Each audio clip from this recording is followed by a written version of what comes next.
This one is incredible. And it's wild how much of it is still very relevant right now. I just want to say I'm actually a fan of Trump, and I think there's a lot of stuff in the media which are lies. Go on. I know yourself, you're obviously anti-Trump. No, go on. What are the lies that you're unhappy about? Well, no, I just think you even said this morning, you said it's okay for him, what is it, the quote you used, it's okay to be racist again? Yeah. Okay, so how do you draw that conclusion? He accused Barack Obama of not having been born in America and lying about his birth certificate.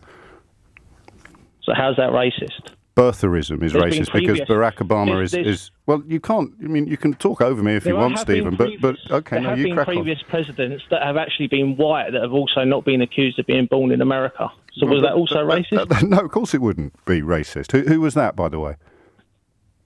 I think a president from 1880. It goes back over No, come on. You're on national radio. You've got your ducks in a row. Tell me about the last time an American president was accused of not being born in America. I've forgotten the names. But don't be silly. Don't tease me. Of course you haven't forgotten the name.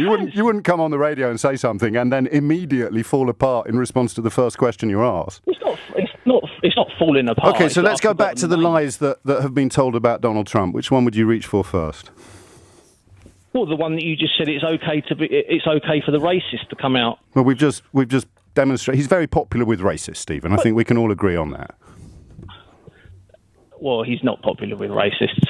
So it wasn't white nationalists that invaded the Capitol last week, then. Steve Bannon, his key advisor during the presidential campaign, who's now been pardoned for ripping off Trump supporters, he didn't say you should wear the accusation of racism like a badge of honor. Well, that's his quote. I mean, if that's what he's saying. But that you can't just say then that everyone that marched on the Capitol is racist. I didn't. I said they were white nationalists. Well, you're also portraying that. So let's go back to the lies, Stephen. Let's go back to the lies that the mainstream media in America has told about Donald Trump. Well, I've just told you the fact that he's racist. But we've just proved that he is. But because he's questioned someone's birth certificate, that makes him racist. No, because he questioned a black man's birth certificate, knowing that it was absolutely untrue. So that would be called a racist lie, which is encouraged to make people who are uncomfortable with Barack Obama's skin colour believe something that's not true about him, because it then undermines the legitimacy of his presidency. So briefly, because it's not going great, but I'd like you to stick around for a little bit longer. What is it you liked about him, Stephen? I think that he come out and spoke a lot of the truth on stuff. Yeah, what stuff?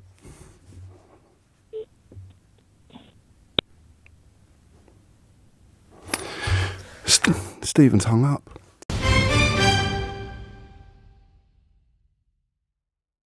So I just listened to this radio clip of a Trump supporter calling into James O'Brien's show to defend his guy on live national radio, and honestly, I almost feel bad.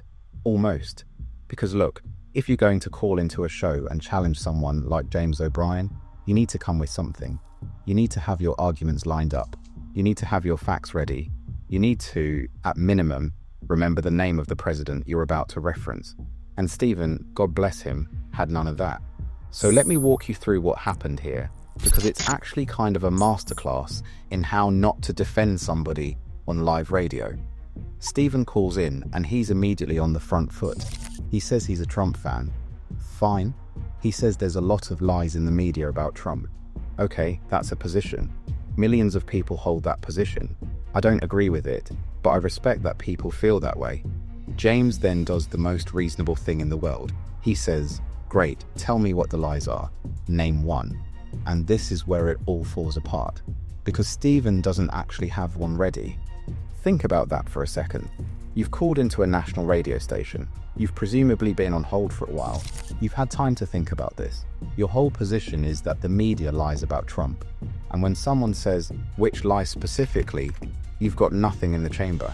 That's like showing up to a gunfight and realizing you left your bullets at home. Actually, it's worse than that.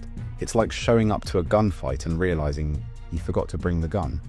So instead of naming a media lie, Stephen latches onto something James said earlier that morning about it being okay to be racist again. And he goes, how do you draw that conclusion? Now, James O'Brien is ready for this. He brings up birtherism, the whole thing where Trump spent years claiming Barack Obama wasn't born in America, demanding to see his birth certificate, questioning the legitimacy of the first black president. And this is where Stephen makes his fatal error. He tries to argue that birtherism isn't racist because apparently some president from the 1880s also had his birthplace questioned. And James goes, "Who? What's his name?" And Stephen can't remember. He just can't. He's referenced this historical precedent as his big counter-argument, and he doesn't know the name, on national radio. James even gives him an out. He says, "Come on, you wouldn't come on the radio and say something and then immediately fall apart in response to the first question." And honestly, that's generous, because that is exactly what Stephen did. That is precisely, to the letter, what just happened. Now here's the thing. Even if Stephen had remembered the name, and I'm guessing he's probably thinking of Chester Arthur, the argument still doesn't work. Because the whole point about birtherism being racist isn't just that someone questioned where a president was born. It's the context. It's the fact that it was specifically weaponized against the first black president to delegitimize him. It played on existing racial anxieties. Trump knew exactly what he was doing with that. And Steve Bannon, Trump's own key advisor, literally told people to wear the accusation of racism like a badge of honor. That's not me saying that. That's his guy, his chief strategist. And then James brings up the Capitol riot and the white nationalists who stormed the building. And Stephen tries to draw a distinction, like, well, you can't say everyone there was racist. And James says, "I didn't say they were all racist, I said they were white nationalists." And at that point, Stephen's basically out of moves.